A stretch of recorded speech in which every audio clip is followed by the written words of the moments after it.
નમસ્કાર.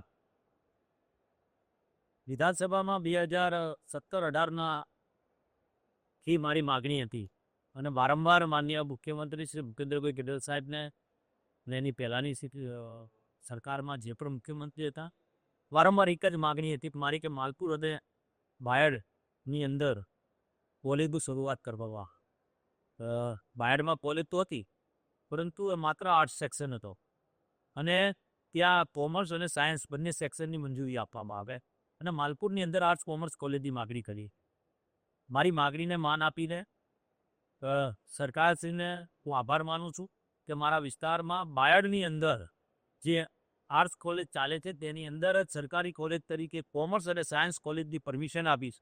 તે બદલ હું માનનીય ભૂપેન્દ્રભાઈ પટેલ સાહેબ અને હર્ષભાઈ સંઘવી સાહેબ અને શિક્ષણ મંત્રીશ્રીનો હું આભાર માનું છું. આ પ્રજાલક્ષી નિર્ણય કહેવાય. આનાથી આવનારી પેઢીને શિક્ષણ પ્રાપ્ત થશે. આવનારી પેઢી દૂર સુધી શિક્ષણ કરવા જતી હોય અને ઠીક મોડાસા સુધી જવું પડતું હતું, એની જગ્યાએ આજે બાયડની અંદર શિક્ષણ પ્રાપ્ત કરશે.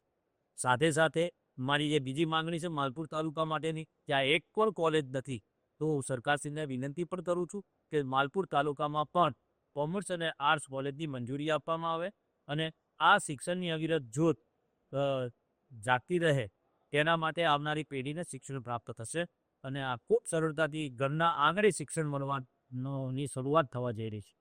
સરકારશ્રીનો ખૂબ ખૂબ આભાર માની.